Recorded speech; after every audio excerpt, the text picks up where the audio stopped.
Hello everyone, welcome to Microsoft Excel professionals. And আজকে আমরা শিখব ইফ ফাংশনের মতো একটা লজিক্যাল ফাংশন দিয়ে কিভাবে অনেক কমপ্লেক্স কাজকে ইজি করে ফেলা যায়। একজন টিচার যখন তার হাজারো স্টুডেন্টদের ভিন্ন গ্রেড অ্যাসাইন করে দেয়, অথবা একটা ক্রেডিট রেটিং এজেন্সি যখন হাজারো কোম্পানিগুলোকে ডিফারেন্ট লেটার গ্রেডিং দিয়ে থাকে, তখন ওনারা আসলে ইফ ফাংশনের মতো একটা লজিক্যাল ফাংশনের সাহায্যে এই কমপ্লেক্স কাজগুলো করে থাকেন। ইফ ফাংশনটা কিভাবে কাজ করে তা বুঝবার আগে আমরা একটু ছোট করে বুঝে নিব লজিক্যাল অপারেশনস বলতে আমি কি বুঝাচ্ছি। প্রথমেই আমরা আমাদের সামনে সেই ছোটবেলার 6টা লজিক্যাল অপারেশনস দেখতে পাচ্ছি। লজিক্যাল অপারেশন আসলে কঠিন কিছুই নয়। আমরা যখন দুটো নাম্বার বা এক্সেলের ক্ষেত্রে যখন দুটো সেলকে কম্পেয়ার বা তুলনা করি, 6টা সিচুয়েশন আসতে পারে। যেমন একটা সিচুয়েশন হতে পারে equals to, which means a হচ্ছে বি এর সমান, অথবা greater than, which means a হচ্ছে বি এর থেকে বড়, অ্যান্ড সো ফোর্থ। তো এক্সেলে প্রতিটা লজিক্যাল সিচুয়েশনকে বোঝাবার জন্য আমাদের আছে 6টা সাইন, যেগুলো এখানে লিস্ট আকারে দেওয়া আছে।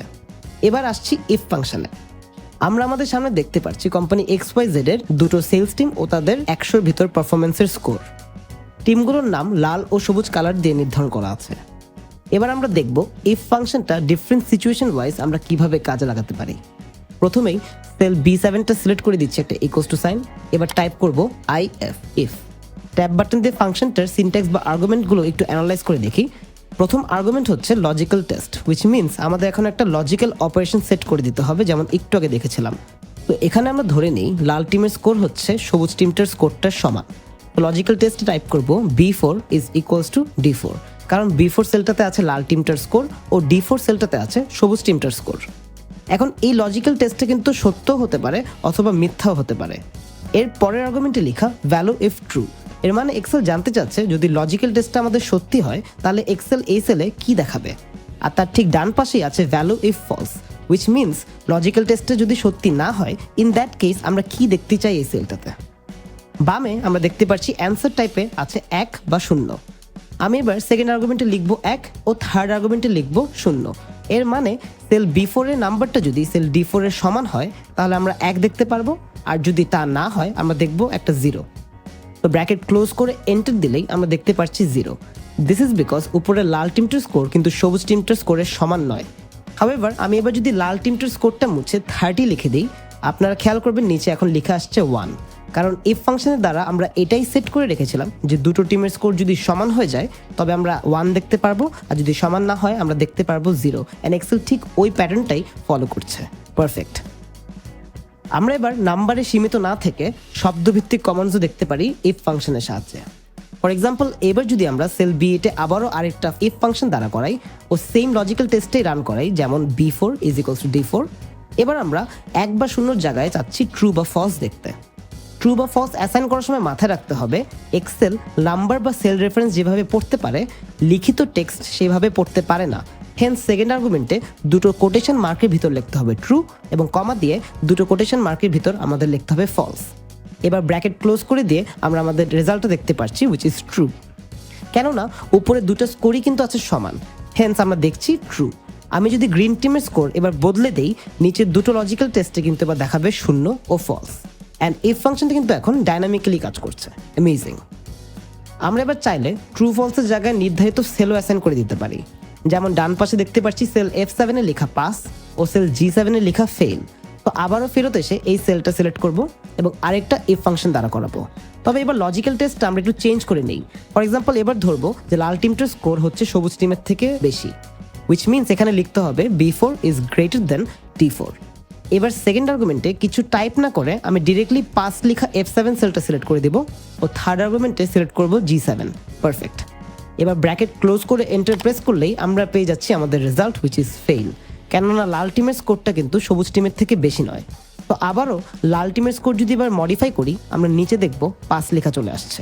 পারফেক্ট। ফাইনালি আমরা ইফ ফাংশনের দ্বারা ক্যালকুলেশন ভিত্তিক অ্যান্সারও পেতে পারি। ফর এক্সাম্পল, আমরা ধরে নেই গ্রিন টিম যদি লাল টিমের থেকে বেশি স্কোর পায়, ইন দ্যাট কেস ওরা 1000 টাকার একটা বোনাস পাবে, আর যদি কম স্কোর পায় তাহলে ওরা শুধু পাবে 500 টাকা। এই কমপ্লেক্স ফাংশনটা দাঁড়া করানোর জন্য আমি এই সেলটা সিলেক্ট করে লিখব ইফ ফাংশন। এবার লজিক্যাল টেস্টে লিখছি D4 is greater then B4। এর মানে ধরে নিচ্ছি গ্রিন টিমের score is greater then red team. এবার এটা যদি সত্য হয় তবে গ্রিন টিম পাবে 1000 টাকা। তো সেকেন্ড আর্গুমেন্টে একটা ক্যালকুলেশন করে দিব। এখানে আমরা যোগ করব সেল F9 ও G9। এর মানে আমাদের টেস্টে যদি সত্যি হয় গ্রিন টিম 500 যোগ 500 মিলে 1000 টাকা পাবে। আর টেস্টটা যদি সত্য না হয় ওরা শুধু 500 টাকা পাবে। তো আমি খালি সেল F9টা একবার সিলেক্ট করব আমাদের ভ্যালু ইফ ফলস আর্গুমেন্টে। এবার ব্র্যাকেট ক্লোজ করে এন্টার প্রেস করলেই দেখছি সবুজ টিমটা শুধু 500 টাকা পাচ্ছে, কারণ ওদের স্কোর লাল টিমের থেকে কম। আমরা যদি লাল টিমের স্কোরটা এবার কমিয়ে দেই, আমরা দেখব সবুজ টিম ঠিকই 1000 টাকা পাচ্ছে, এবং আমরা যেভাবে নির্ধারণ করে দিয়েছিলাম ক্যালকুলেশনটা ঠিক ওভাবেই এক্সেল ক্যালকুলেশনগুলো পারফর্ম করছে। তো আপনারা বুঝতেই পারছেন ইফ ফাংশনের কার্যকারিতাটা আসলে কতটা ডাইভার্স ও অ্যামেজিং। প্রথমেই আমাদের সামনে রয়েছে সেই ডেটা র্যাঙ্কিং ভিডিওটার স্কুল XYZ এর মার্কশিট। আর আজকে আমাদের টিচারটার কাজ হচ্ছে ওনাকে নির্ধারণ করতে হবে কোন স্টুডেন্টগুলো পাস করেছে আর কোন স্টুডেন্টগুলো ফেল করেছে। প্রতিটা স্টুডেন্টের টোটাল মার্কের কলামটাই নির্ধারণ করবে স্টুডেন্টের অ্যাকচুয়াল রেজাল্ট। তো আমরা সাইডে কিন্তু দেখতে পাচ্ছি স্টুডেন্টের মার্ক যদি 50-এর বেশি হয় তাহলে সে করবে পাস, আর 50-এর নিচে হলে সে করবে ফেল। হেন্স এবার সিলেক্ট করব সেল H4 এবং ইকুয়ালস টু সাইন দিয়ে লিখে নিব ইফ। ট্যাব বাটন প্রেস করলে আমাদের প্রথম আর্গুমেন্টটা দেখতে পাচ্ছি। এখানে লজিক্যাল টেস্ট হচ্ছে নির্ধারণ করা যে সেল G4 এর ভিতর যে টোটাল মার্কটা আছে সেটা কি 50-এর উপর কিনা। হেন্স এখানে লিখে নিব G4 ইজ গ্রেটার দেন 50। এবার কন্ডিশনটা যদি সত্য হয় তবে আমরা দেখব পাস। তো এখানে ডাবল কোটেশন মার্কের মাঝে লিখব PASS। আর এই কন্ডিশনটা যদি হয় মিথ্যে তাহলে স্টুডেন্টটা করবে ফেল। তো আমরা ডাবল কোটেশন মার্কের মাঝে লিখব FAIL, ফেল। এবার ব্র্যাকেট ক্লোজ করে এন্টার প্রেস করলেই আমরা আমাদের রেজাল্টটা দেখতে পারবো। ফিল হ্যান্ডেলে ডাবল ক্লিক করলেই আমরা এক ক্লিকেই প্রতিটা স্টুডেন্টের রেজাল্ট জেনে যাচ্ছি। অ্যামেজিং। সো ফার আমরা কাজ করেছি একটা সিঙ্গেল লজিক্যাল টেস্ট দিয়ে। আমাদের যদি এবার মাল্টিপল লজিক্যাল টেস্ট অথবা শর্ত নিয়ে কাজ করতে হয়, আমাদের ইউজ করতে হবে একটা টেকনিক কল্ড নেস্টেড ইফ। আমরা নতুন ওয়ার্কশিটে দেখতে পাচ্ছি সাইডে ভিন্ন গ্রেডস দেওয়া আছে এবং প্রতিটা গ্রেডের এগেনস্টে আছে একটা ডিফারেন্ট লজিক্যাল টেস্ট বা কন্ডিশন। যেমন একটা স্টুডেন্টের যদি A গ্রেড পেতে হয় তার টোটাল স্কোর 90-এর সমান ও তার বেশি হতে হবে। B গ্রেড পেতে হলে স্টুডেন্টের স্কোরটা 80-এর উপরে বা 90-এর থেকে নিচে থাকতে হবে।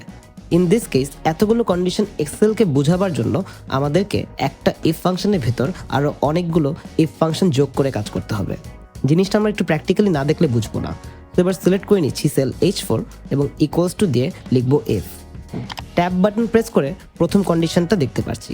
এখানে লিখব cell G4 is greater than or equals to 90। এর মানে আমরা ধরে নিচ্ছি স্টুডেন্টের টোটাল মার্ক হচ্ছে 90 বা 90 থেকে বেশি। এবার সেকেন্ড আর্গুমেন্টে আমরা কোটেশন মার্কের মাঝে টাইপ করছি ক্যাপিটাল A। এর মানে স্টুডেন্টের স্কোর যদি 90 বা 90 মার্কের বেশি হয় এক্সেল আমাদেরকে একটা A গ্রেড শো করবে। এবার কমা দিয়ে থার্ড আর্গুমেন্টের জায়গায় আমরা আরেকটা ইফ আর্গুমেন্ট বসাবো।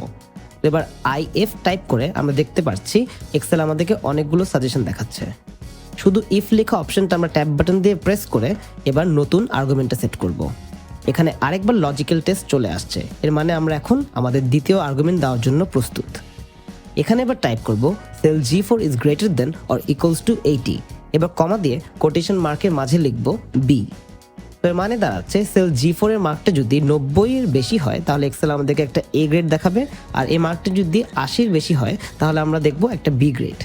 হেন্স এভাবেই আমাদের পুরো ফাংশনটা এক এক করে দাঁড়া করাতে হবে। তো আমি এবার বাকি কন্ডিশনগুলো লিখে নিচ্ছি। যেমন এরপর একইভাবে টাইপ করব G4 is greater than or equals two 70 এবং এই কন্ডিশনটা ট্রু হলে আমরা দেখতে পারবো একটা C গ্রেড। তো কোটেশন মার্কের মাঝে রাখবো C।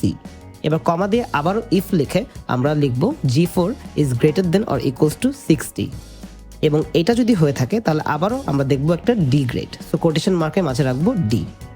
ফাইনালি একেবারে শেষ কন্ডিশনটার জন্য আমাদের আর কোনো ইফ ফাংশন অ্যাড করতে হবে না, কারণ আমরা যদি একটা কমা দিয়ে ভ্যালু ইফ ফলস আর্গুমেন্টের জায়গায় ডাবল কোটেশনের মাঝে রাখি একটা ক্যাপিটাল F, এর মানে হচ্ছে আমাদের স্টুডেন্টগুলো যদি 60, 70, 80 ও 90-এর উপর মার্ক পেতে ব্যর্থ হয় তখন স্টুডেন্টগুলো একটা ফেল গ্রেড পাবে। আপনারা এবার খেয়াল করে দেখবেন আমরা যতবার এই পর্যন্ত ব্র্যাকেটস ইউজ করেছি প্রতিটা ব্র্যাকেট একটা ডিফারেন্ট কালার দিয়ে ইঙ্গিত করা আছে। তো আমাদের এবার যতগুলো ওপেনিং ব্র্যাকেট আছে ঠিক ততগুলোই ক্লোজিং ব্র্যাকেট দিয়ে দিতে হবে। তো 4টা ব্র্যাকেট অ্যাড করে আমরা এন্টার প্রেস করলেই পেয়ে যাচ্ছি আমাদের রেজাল্ট। তো in a sense student 1 35 mark নিয়ে অর্জন করেছে একটা ফেল গ্রেড। ও এবার আমরা যদি ফিল হ্যান্ডেলে ডাবল ক্লিক করি আমরা এক ক্লিকেই আবারও পেয়ে যাচ্ছি আমাদের প্রতিটা desired grade and results. Amazing.